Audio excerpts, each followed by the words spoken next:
Gue nggak mau nakut-nakutin, tapi 2026 itu bakal jadi tahun yang bikin banyak orang bangun dari mimpi. Ada yang hidupnya naik drastis, ada yang kepleset makin dalam. Dan bedanya cuma satu, aset apa yang mereka pegang hari ini. Bayangin ya, beras bisa tembus 25.000, cabai 150.000, telur 50.000. Dan yang lebih ngeri, gaji tetap segitu-gitu aja. Lo tahu rasanya?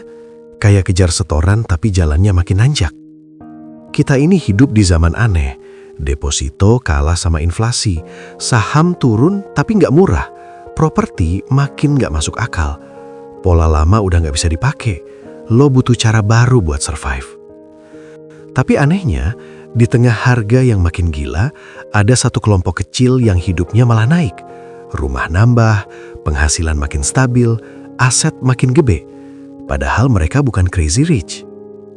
Rahasia mereka simpel, mereka pegang aset yang sekarang masih murah, tapi 2 tahun lagi bakal jadi rebutan. Aset yang di saat krisis justru nilainya meledak. Dan anehnya, orang-orang belum ngeh sama aset ini.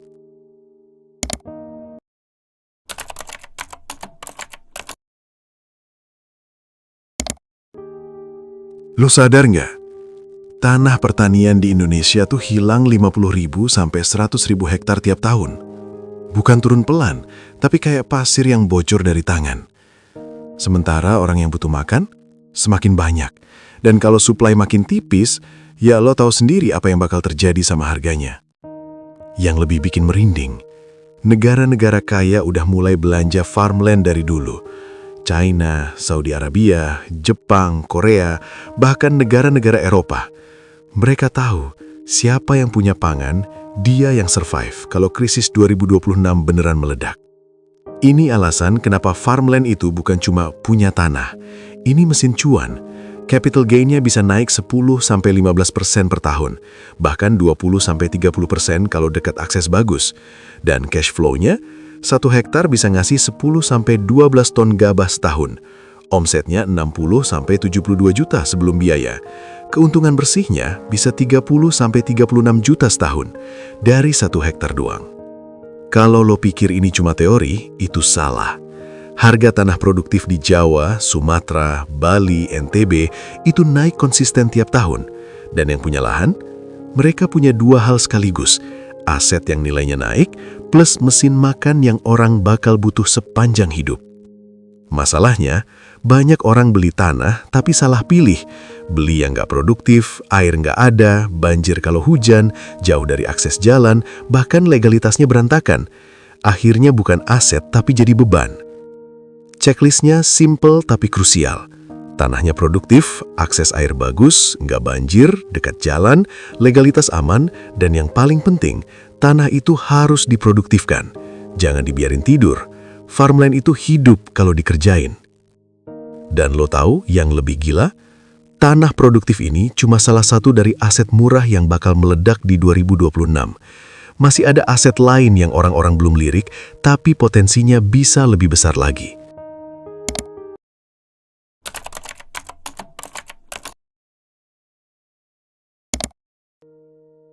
Air itu kelihatannya sepele, tinggal buka keran, selesai. Tapi coba bayangin satu pagi, keran itu nggak keluar apa-apa. Sumur kering, PDAM mati. Di momen itu baru kerasa, air bukan kebutuhan biasa. Air itu aset hidup. Ini bukan cerita masa depan. Di Jakarta, air tanah turun 5-10 cm setiap tahun. Sumur yang dulu cukup 50 meter, sekarang harus 100, bahkan 150 meter.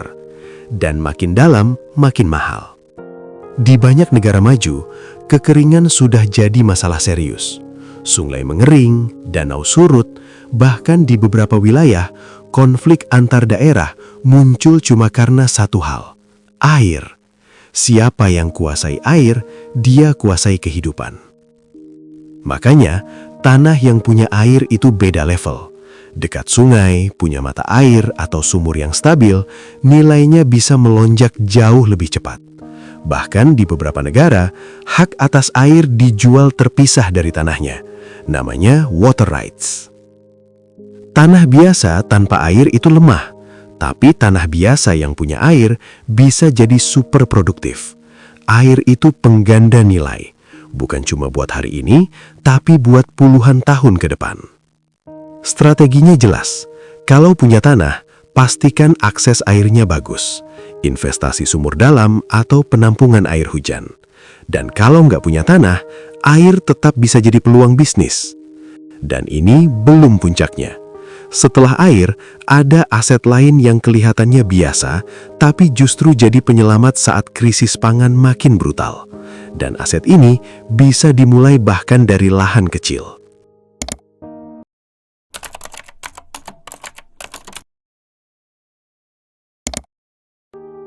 Apapun kondisi ekonomi dunia, satu hal nggak pernah berubah. Orang harus makan. Mau krisis, mau resesi, mau perang, nasi tetap dicari. Inilah kenapa pangan bukan sekedar barang, tapi aset strategis. Beras, jagung, kedelai, bawang merah, cabai, gula, garam, minyak goreng. Kelihatannya biasa, tapi justru komoditas inilah yang menggerakkan hidup jutaan orang setiap hari. Harga pangan memang naik turun, kadang bikin kaget, tapi kalau ditarik panjang, arahnya satu, naik. Karena permintaan nggak pernah turun, sementara produksi makin nggak stabil. Iklim makin nggak bisa ditebak, hama makin kuat, petani makin sedikit. Artinya, produksi pangan global makin rapuh. Dan saat pasokan terganggu, harga bisa melonjak brutal. Disinilah strategi bermain, bukan spekulasi buta, tapi beli saat harga murah, simpan, dan lepas saat siklus naik. Yang paham siklus, dia yang pegang kendali. Banyak keuntungan justru bukan di petani, tapi di tengah. Jadi distributor, jadi pengepul, atau masuk ke produk turunan, pakan ternak, tepung, minyak. Margin besar ada di sini. Tapi semua aset ini punya satu kelemahan besar. Kalau kamu nggak punya ketenangan dan ruang berpikir. Di segmen berikutnya, kita bahas satu hal yang justru menentukan. Cara bertahan secara mental di tengah tekanan hidup.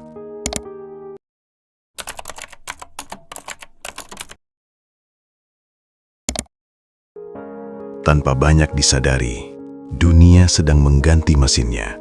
Dari energi lama ke energi baru. Dan setiap perubahan besar selalu menciptakan pemenang dan yang tertinggal. Minyak, gas, batu bara, tapi juga nikel, tembaga, litium, kobalt. Inilah bahan bakar nyata di balik dunia modern dan transisi energi. Mobil listrik, panel surya, baterai, ini bukan tren sesaat. Ini arah kebijakan global. Dan semua itu butuh bahan baku dalam jumlah masif. Satu mobil listrik butuh sekitar 80 kg tembaga. Bayangkan jutaan mobil. Bayangkan tekanannya ke pasokan. Disinilah kelangkaan mulai terasa. Masalahnya bukan cuma permintaan. Banyak negara mulai menahan ekspor bahan baku. Geopolitik ikut bermain. Dan saat pasokan dibatasi, harga biasanya tidak ramah. Kabar baiknya, kamu nggak harus punya tambang.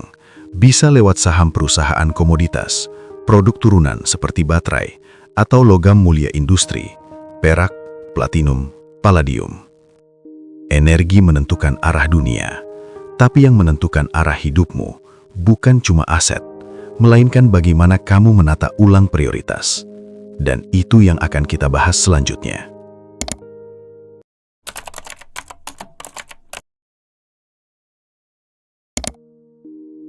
Tanah itu netral.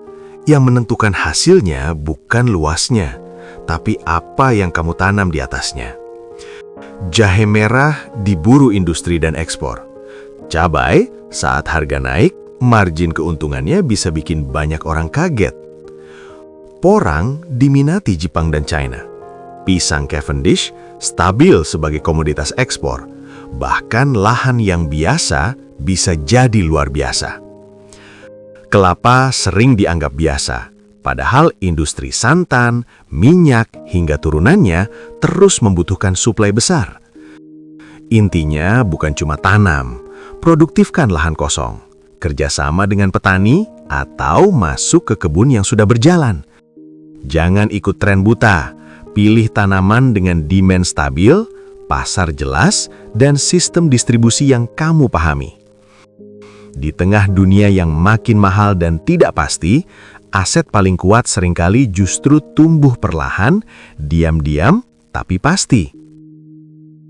Kalau kamu merasa semuanya terasa makin berat akhir-akhir ini, itu bukan perasaan. Kita sedang masuk ke fase yang sangat spesifik dalam sejarah ekonomi. Siklus ekonomi global mengarah ke resesi besar. Di saat yang sama, krisis iklim menghantam produksi pangan dan air secara bersamaan. Ketegangan geopolitik makin panas, populasi dunia bertambah cepat, dan uang besar mulai bergerak diam-diam. Dunia mulai menarik diri, deglobalisasi, reshoring, dan pelan-pelan kepercayaan pada uang kertas mulai retak. Semua faktor ini bertemu di satu titik, 2025 sampai 2026. Bukan untuk menakut-nakuti, tapi untuk mengingatkan. Pertanyaannya sekarang cuma satu, kamu mau sadar sebelum atau sesudah semuanya mahal? Kalau kamu merasa video ini kena di kamu, mungkin ini waktunya mulai mikir lebih serius.